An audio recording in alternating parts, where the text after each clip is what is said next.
আসসালামু আলাইকুম। চলে এসেছি পরবর্তী ভিডিও নিয়ে আপনাদের মাঝে। এই যে সকালবেলা 7টার সময় আমরা হোটেল থেকে বনগাঁ স্টেশনে যাওয়ার পথে সামান্য একটু ভিডিও করলাম। যে দেখেন সকালবেলা যে স্মুথ বাতাস, মনোমুগ্ধকর পরিবেশ, কি ভালো লাগছিল। তারপরে এই যে স্টেশনে চলে আসছি, টিকিট কাটলাম। টিকিট কাটা শেষে এই প্ল্যাটফর্মে এসে দেখি একটা ট্রেন দাঁড়িয়ে আছে। ভেবেছিলাম এটা আমাদের ট্রেন, আসলে এটা আমাদের ট্রেন না। এই হচ্ছে আপনার প্ল্যাটফর্ম পার হয়ে ওভারব্রিজ দিয়ে অন্য পাশে, মানে তার অপোজিট সাইডে আমাদের ট্রেনটা ছিল। আর এইখানে অনেক আসলে বুঝতে না পারলে অনেক সমস্যা হয়। তবে এখানে ট্রেনে ওঠার ভিডিওটা দিতে পারছি, তবে নামার ভিডিওটা দিতে পারবো না। অনেক মানুষ, এত মানুষ, এত মানুষ, মানে কি বলবো, এইগুলো ফেস না করলে আপনারা বুঝতেই পারবেন না।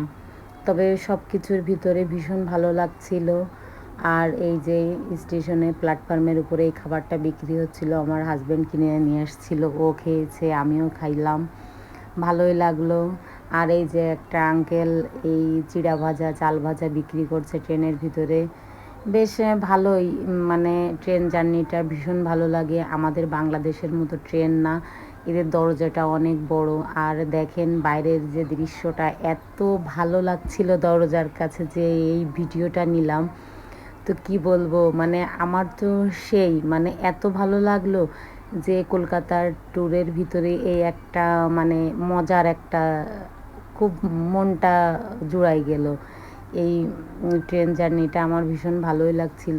আর এই যে দেখেন তখন বেশ মানুষ, সকালবেলা তো বেশি একটা মানুষ ছিল না, তবে কিছুক্ষণ পরে অনেক মানুষ উঠছিল। আর এই যে আমরা মধ্যম গ্রামে পৌঁছাই গেছি, প্ল্যাটফর্মে দাঁড়ানো।